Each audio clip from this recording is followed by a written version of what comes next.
ये है दिल्ली दर्पण। हम सभी जानते हैं कि दिल्ली में जब कोविड की लहर चल रही थी,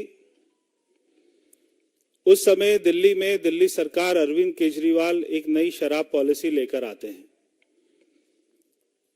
जब दिल्ली में लोग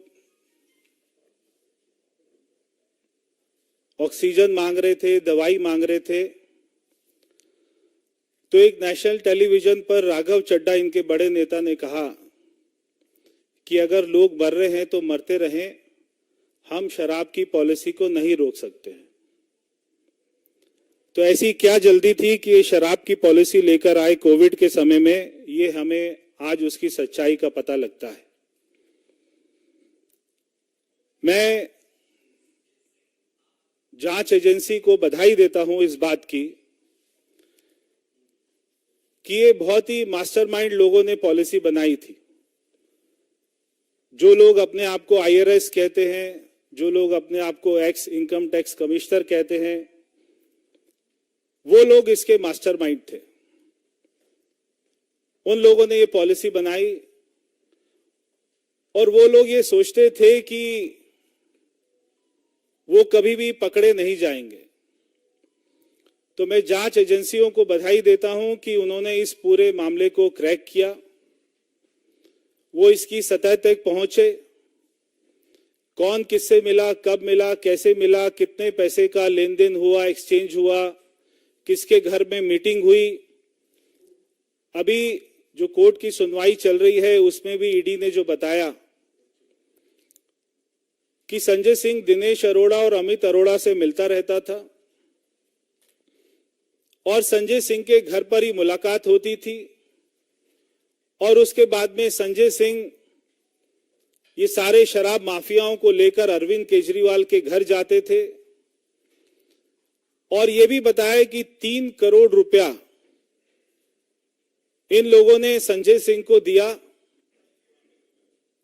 उनमें से 2 करोड़ रुपया अमित अरोड़ा ने दिया और 1 करोड़ रुपया इंडो स्पिरिट कंपनी, उससे संजय सिंह को मिला। मैं यहां पर यह भी बताना चाहता हूं कि इससे पहले इनके डिप्टी सीएम मनीष सिसोदिया भी शराब पॉलिसी के मामले में ही जेल में है। आज उनकी बेल पर भी सुनवाई हो रही थी और कोर्ट ने अब उसका अगले हफ्ते का फैसला रखा है। मगर इससे पहले भी 1000 बार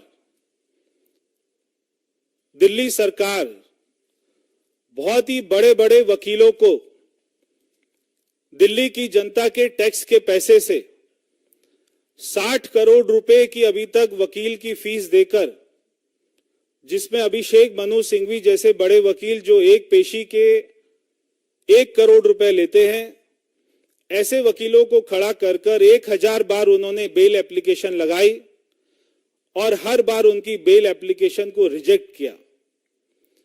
अगर इन लोगों ने कोई गलत काम नहीं किया तो कोर्ट इनको बेल क्यों नहीं देती है, ये मेरा सवाल है। ये जो आम आदमी पार्टी आज पूरा प्रोटेस्ट कर रही है, मैं आम आदमी पार्टी के जो सबसे बड़े नेता है अरविंद केजरीवाल, उनसे मैं पूछना चाहता हूं कि क्या आपको हमारे देश के जुडिशियल सिस्टम के ऊपर में विश्वास है या नहीं है? क्या हमारे देश के कानून पर आपको विश्वास है या नहीं है? अगर आपको विश्वास है तो फिर ये प्रोटेस्ट क्यों? अगर आपने कोई गलत काम नहीं किया जो आप बार बार कहते हैं, तो फिर आपको न्यायपालिका के ऊपर में विश्वास होना चाहिए कि जब आपका मैटर कोर्ट जाएगा, संजय सिंह का मैटर कोर्ट जाएगा, तो उसको वहां से बेल मिल जाएगी, रिलीफ मिल जाएगा। क्योंकि आपको विश्वास नहीं है। जब कोर्ट आपके फेवर में फैसला करे तो कोर्ट अच्छी है, जब आप इलेक्शन जीत जाए तो ईवीएम अच्छी है, मगर आपके खिलाफ में फैसला हो तो फिर आपको किसी के ऊपर में भी विश्वास नहीं होता है।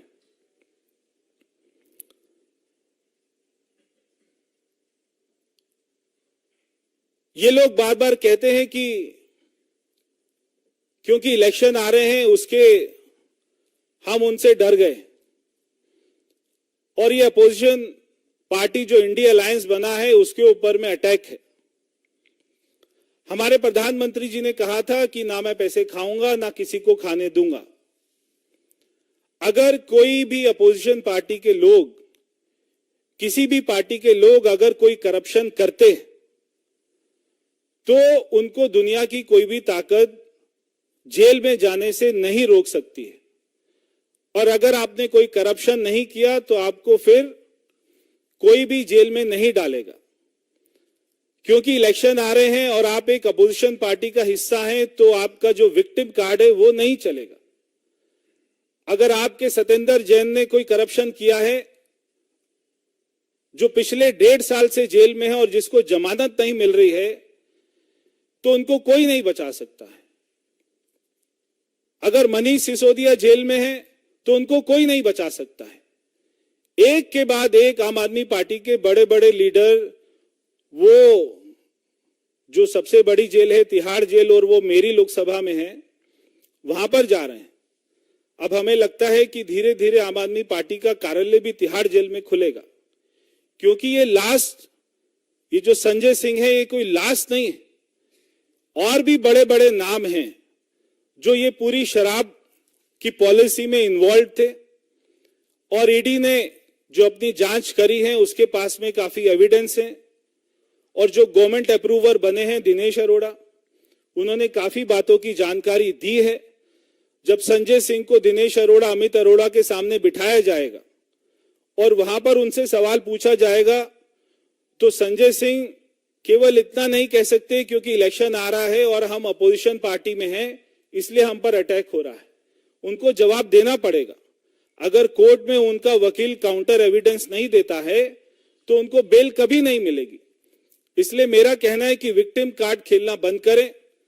अगर आपने कोई जुर्म किया है, और मेरा अरविंद केजरीवाल को एक जो है फ्रेंडली एडवाइस है कि आप जो भी आपने किया है पाप, अगर आप उसको सामने स्वीकार कर लें तो मुझे लगता है आपकी भी सजा थोड़ी सी कम हो जाएगी। धन्यवाद परवेज जी। मित्रों, एएपी का मतलब अब आम आदमी पार्टी नहीं बल्कि और अधिक पाप बन चुका है। और जब भी ये भ्रष्टाचार का पाप करते हैं तब इनका एक ही नारा होता है। इनका नारा एक ही होता है कि करेंगे हम मिलकर भ्रष्टाचार, बनाएंगे इसको अपना जनसिद्ध अधिकार। कोई एजेंसी या कोर्ट हमें पकड़े तो मातम मनाते हुए चिल्लाएंगे अत्याचार अत्याचार और खेलेंगे बड़ा विक्टिमहुड कार्ड। और ये स्टैंडर्ड ऑपरेटिंग प्रोसीजर बन चुका है और अधिक पाप एएपी का। आज सवाल यह बनता है कि जो लोग अन्ना हजारे के शिष्य बनकर राजनीति में आए थे उनका ऐसा सियासी धर्मांतरण हुआ है, और होना भी है। आजकल तो लालू प्रसाद यादव जी के शागिर्द बने घूमते हैं। तो ऐसा सियासी धर्मांतरण का कोई किस्सा आपने कभी भी देखा नहीं होगा। एक समय था कि बिना कोई सबूत, बिना कोई कोर्ट के आदेश, ये 14-14, 15-15 लोगों की लिस्ट लेकर घूमते थे। लालू जी करप्ट है, सोनिया जी करप्ट है, सोनिया जी को गिरफ्तार किया जाना चाहिए, राहुल गांधी करप्ट है, फलाना करप्ट है, ढिमकाना करप्ट है, मुलायम सिंह यादव जी करप्ट है। ऐसी फहरिस्त निकाल कर घूमने वाले लोग आज ऐसे लोगों के साथ गठबंधन करते हैं, और जब एक के बाद एक कोर्ट के द्वारा अलग अलग तरीके से उनको कोई भी राहत नहीं मिलती है तब भी ये विक्टिमहुड कार्ड खेलते हैं। आज सुबह से ही इनका एक टेप रिकॉर्डर चल रहा है। जब भी कोई कोर्ट की कार्रवाई, कोई इन्वेस्टिगेटिंग एजेंसी की कार्रवाई होती है, आप एक पैटर्न नोट करना, सुबह से एक टेप रिकॉर्डर शुरू हो जाता है और शाम तक वही टेप रिकॉर्डर चलता है। एक भी सवाल का जवाब नहीं दिया जाता, बस वही टेप रिकॉर्डर चलता है। हमारे साथ तो देखिए वेंडेटा हो रहा है, हमारे साथ विद्वेषपूर्ण कार्रवाई हो रही है। अभी तक तो एक झुंझुना भी नहीं मिला है। मैं पूछना चाहता हूं, और कुछ 15 सवाल हमने जो लगातार पूछने का काम किया है, वो 15 सवाल हम फिर से अरविंद केजरीवाल और एएपी को पूछना चाहते हैं। यदि आपका कहना यह है कि आपके साथ वेंडेटा पॉलिटिक्स हो रहा है, आपके साथ केवल और केवल विद्वेषपूर्ण कार्रवाई हो रही है, झुंझुना तक नहीं मिला है। मार्च 2023 से मनीष सिसोदिया जेल में है, मार्च 2023, और उसके बाद कई बार अनेकों कोर्ट में जाने के बाद भी मनीष सिसोदिया को कोई राहत नहीं मिली है। उल्टा सीबीआई की कोर्ट ने उनके विषय में कहा है, और ये नोटेड है, ये पब्लिक डोमेन में है, एक फाइंडिंग है कि मनीष सिसोदिया प्रिंसिपल आर्किटेक्ट है शराब घोटाले के। ये फाइंडिंग है और मैं पढ़कर सुनाना चाहता हूं। ये 2023 के कोर्ट का ऑर्डर है। ये कहते हैं कुछ मिला नहीं। The payment of advance kickbacks of around 90 to 100 crore rupees was meant for him मतलब Manish Sisodia, and other colleagues in the GNCTD, and 20 to 30 crores of the above have been routed through the co-accused Vijay Nair, Abhishek Bonpalli and approver Dinesh Arora, and in turn certain provisions of the excise policy were permitted to be tweaked. मतलब कि पैसे का लेन then हुआ है, ये court ने finding दी है, और उसके बाद जिस प्रकार से आपने उस पॉलिसी में बदलाव किया, ये कोर्ट ने एस्टैब्लिश फाइंडिंग दी है। इसीलिए महीनों हो गए हैं, ना विजय नायर को राहत मिली है जो मनीष सिसोदिया से पहले जेल गए हैं, और ना मनीष सिसोदिया को राहत मिली। अभी संजय सिंह के मामले पर फैसला सुरक्षित है, उसमें भी बताया जा रहा था संजय सिंह के घर से कुछ नहीं मिला, झुंझुना भी नहीं मिला। अभी ईडी ने अपना पक्ष कोर्ट के सामने रखा है। निश्चित रूप से उनकी रिमांड नोट भी कोर्ट में रखी गई होगी, उसमें सारी जानकारियां भी होगी। और अभी जब परवेश जी ने आपको बताया है कि जो अभी तक की जानकारी सामने आई है कि 3 करोड़ रुपए का लेन देन हुआ है, उसमें से 1 करोड़ रुपए किसने दिए? 1 करोड़ रुपए इंडो स्पिरिट्स ने दिया। और ये इंडो स्पिरिट्स वही कंपनी है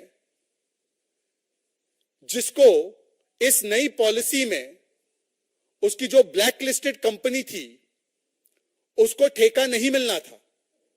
उसके खिलाफ एक शोकॉज नोटिस भी जारी होता है 2021 में, परंतु जैसे ही यह पैसा आता है वैसे ही एक कार्रवाई बंद हो जाती है।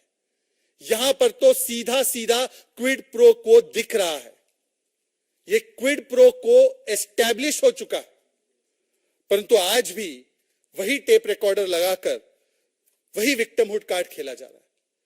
मैं पूछना चाहता हूं, क्या आपको याद नहीं है कि इसी प्रकार का विक्टिमहुड कार्ड जितेंद्र तोमर के लिए खेला गया था? यही अरविंद केजरीवाल बड़े इनोसेंटली आकर खड़े हो गए थे और कहने लगे ये जितेंद्र तोमर की तो मैंने डिग्री चेक कर ली है जी, ये सारा मीडिया का जो एक पूरा तंत्र है उनके पीछे लगा हुआ है जी, अगर ये भ्रष्ट है तो ये इन्होंने गलती की है तो इनसे मैं इसकी जिम्मेदारी लूंगा। इसके बाद क्या हुआ जितेंद्र तोमर का? यही गारंटी कार्ड उन्होंने दिया था ताहिर हुसैन के लिए, और संजय सिंह ने आकर प्रेस कॉन्फ्रेंस की थी, ताहिर हुसैन इनोसेंट है जी, बेचारा मुसलमान है इसलिए उसको प्रताड़ित किया जा रहा है। ये भाजपा के लोग इसी प्रकार से करते हैं। ताहिर हुसैन को कोर्ट ने आज तक राहत ही नहीं दी है, बल्कि यह भी कहा है कि अंकित शर्मा के मामले में और दिल्ली दंगों में वो की मास्टरमाइंड है। यह फाइंडिंग है कोर्ट की। यही विक्टिमहुड कार्ड मनीष सिसोदिया के लिए प्ले किया गया। आज मनीष सिसोदिया को 7 महीने से अधिक हो चुका है, कोई राहत नहीं मिली।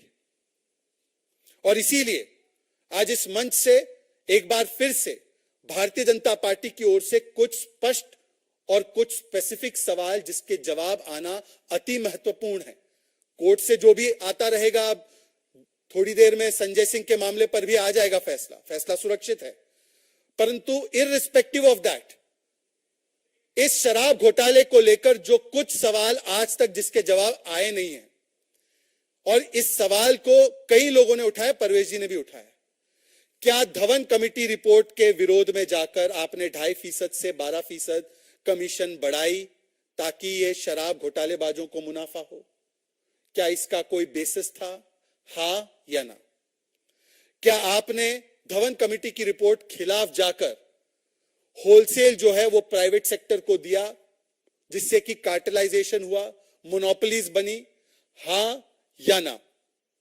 क्या आपने, जैसे मैंने बताया, ब्लैक लिस्टेड कंपनीज और मैन्युफैक्चरिंग कंपनीज को इसमें पार्टिसिपेट करने दिया जबकि सख्त मनाही थी?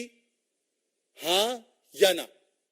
और इस ब्लैकलिस्टेड कंपनी में क्या इंडो स्पिरिट्स की खाओ गली को ठेका दिया गया था, उस पर शो कॉज जारी हुआ, उस शो कॉज पर क्या कार्रवाई आगे हुई, या जैसे ही 1 करोड़ रुपए संजय सिंह के पास पहुंचते हैं उसके बाद कार्रवाई बंद हो जाती है? क्या आप इसका जवाब दे पाएंगे कि अगर ये सारी चीजें वेंडेटा पॉलिटिक्स के माध्यम से हो रही है तो आपकी नई नई साथी बनी कांग्रेस पार्टी, कांग्रेस पार्टी ने तो आज भी, मैं दिल्ली कांग्रेस प्रदेश अध्यक्ष का बयान सुन रहा था, उन्होंने तो कहा कि ये शराब घोटाला हुआ तो है।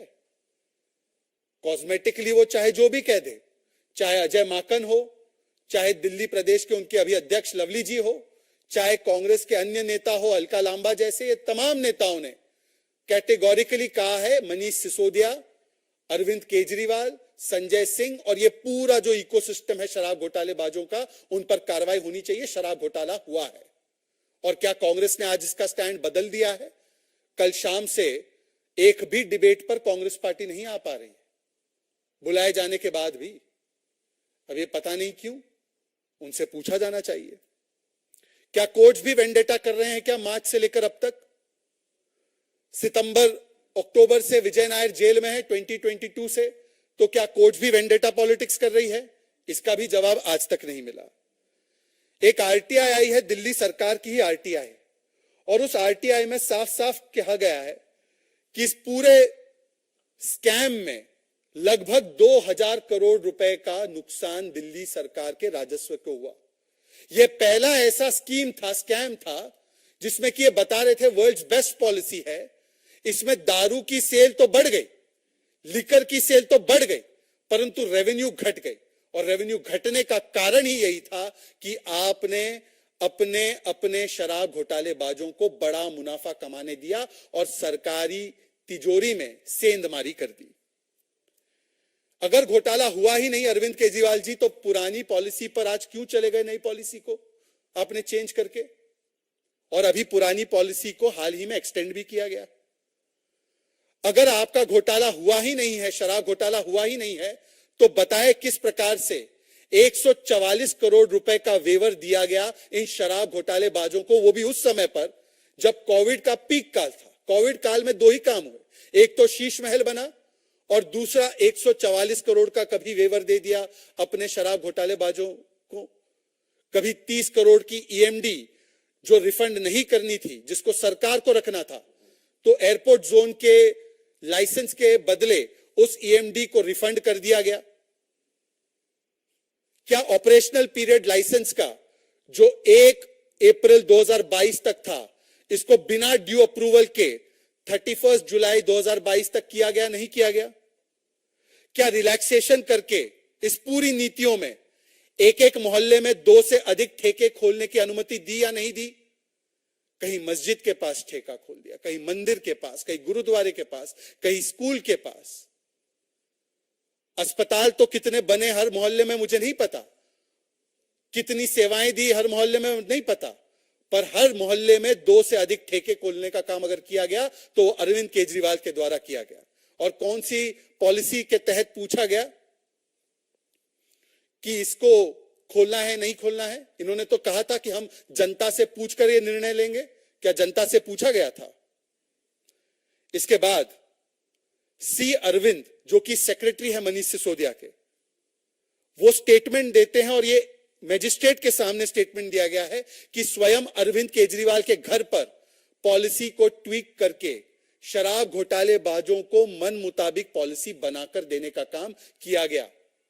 ये कोई इक्का दुक्का स्टेटमेंट पर नहीं, ये कोई कल जो लोग अप्रूवर बने हैं उनके स्टेटमेंट पर नहीं, ये बहुत ही लंबा केस है जिसमें डिजिटल एविडेंस भी है, जिसमें 164 के बयान भी है, जिसमें पैसों की लेन देन भी है, और जिसमें कई सारे नियम जो वायलेट हुए हैं उसका भी एक लंबा एक पूरा प्रोसेस है। किस प्रकार से जब फैसले करने की अनुमति नहीं थी तो 50 रुपए प्रति क्रेट इंपोर्टेड लिकर को डिस्काउंट दिया गया। ये सारे सवाल स्पेसिफिक सवाल है, परंतु आज तक एक भी स्पेसिफिक सवाल का शराब घोटाले को लेकर जवाब इनकी तरफ से नहीं आया, जबकि इनके मंत्री प्रेस कॉन्फ्रेंस करते हैं। इसीलिए आज मैं केवल 2-3 बातें कहकर अपनी वाणी को विराम दूंगा यदि ये फिर से अगर कहते हैं कि ये वेंडेटा पॉलिटिक्स है, सबसे बड़ी हिपोक्रेसी आम आदमी पार्टी के मैं आपको दिखाता हूं। छत्तीसगढ़ में भी एक प्रकार का लिकर स्कैम हुआ है जिसको ईडी इन्वेस्टिगेट कर रही है। अब दोनों में कंपटीशन है, दोनों ही पार्टियां ट्विन टावर ऑफ करप्शन तो है ही, तो दोनों ट्विन टावर में करप्शन की होड़ लगी हुई है, कौन ज्यादा लूट सकता है। कांग्रेस ने जो छत्तीसगढ़ में लिकर स्कैम किया है, आम आदमी पार्टी ने उस पर बाकायदा प्रेस कॉन्फ्रेंस करते हुए कहा कि यही ईडी जो उसको इन्वेस्टिगेट कर रही है, वही ईडी जाकर भूपेश बाघेल को गिरफ्तार करे। बताइए, ईडी वहां काम करे तो चमत्कार, और ईडी आप पर काम करे तो गुनहगार। इसीलिए आज विक्टिमहुड कार्ड खेलने का समय नहीं, आज हिसाब किताब देने का समय है। हमने 10 से अधिक सवाल इस पटल से आम आदमी पार्टी की तरफ रखे हैं, परंतु एक का भी जवाब आता नहीं है। केवल वो टेप रिकॉर्डर बजाकर चले जाते हैं। आज तक 800 करोड़ रुपए का ऑडियो टेप, वो कह रहे थे ना साजिश के तहत उनकी पार्टी को तोड़ा जा रहा है, भाजपा ने 800 करोड़ रुपए रखे हुए हैं, वो कहां है 800 करोड़ रुपए और उसका ऑडियो टेप। तो इस प्रकार की बातें करना, केवल आरोप लगाकर निकल जाना, यही इनका चरित्र बन चुका है। इसको लेकर कोई और सवाल होंगे तो आपके सवाल आप पूछ सकते हैं इसी मुद्दे पर।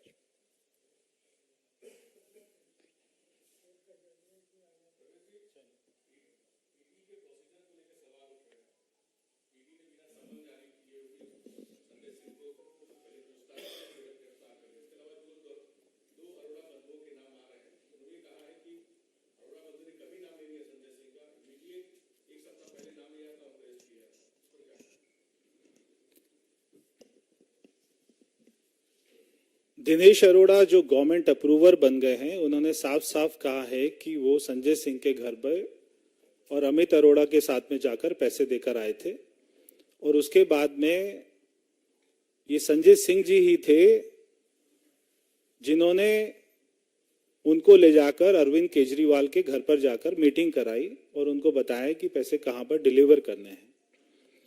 तो इसमें अगर गवर्नमेंट अप्रूवर और पैसे देने वाला अगर किसी का नाम लेता है तो वो एक अपना बहुत ही सॉलिड एविडेंस है।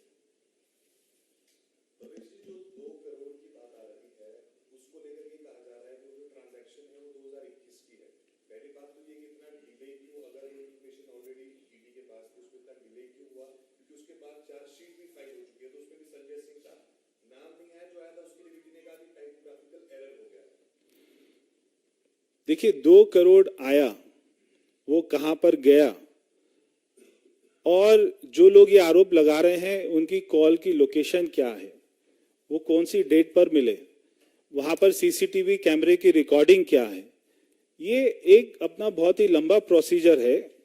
मैंने कभी या शहजाद जी ने कभी ईडी में काम नहीं किया, तो ये तो ईडी वाले ही बता पाएंगे कि उनका प्रोसीजर क्या रहता है।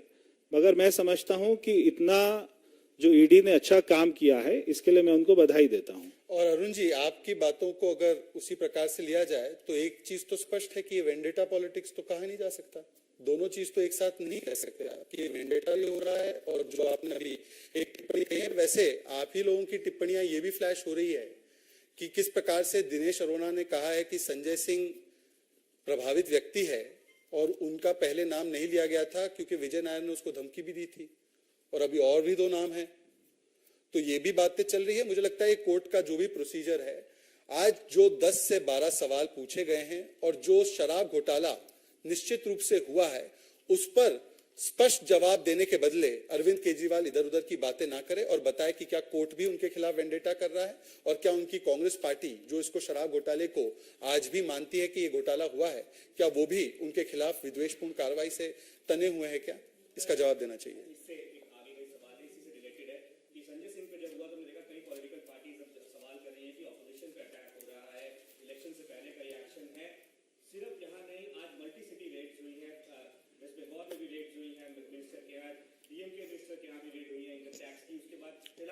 मोहित, उसके ऊपर भी क्राइम सॉल्व कर रहे हैं ऑपोजिशन पार्टी, तो वो ये कह रहे हैं कि ये जो है सरकार की तरफ से बौखलाहट दिखाता है, क्या कहेंगे?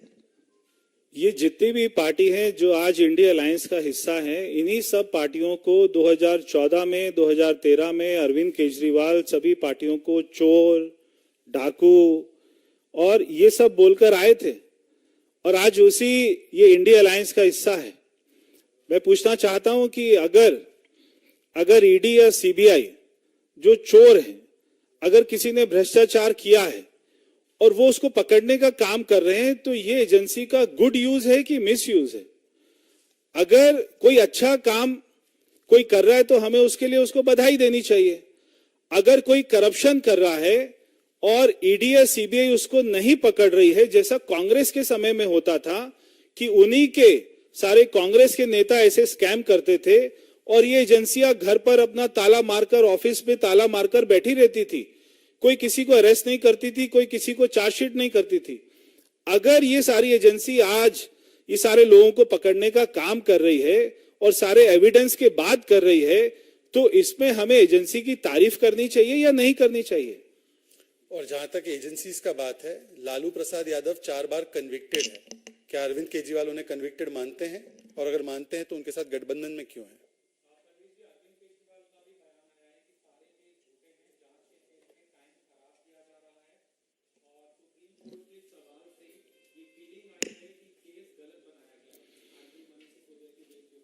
अगर अरविंद केजरीवाल को लगता है कि सारे केस जो हैं वो झूठे हैं, तो उनको अभिषेक मनु सिंघवी जैसे बड़े बड़े लॉयर्स को 1-1 करोड़ रुपया की फीस देकर 60 करोड़ रुपया खर्च कर क्यों अपना वकील बनाना पड़ रहा है?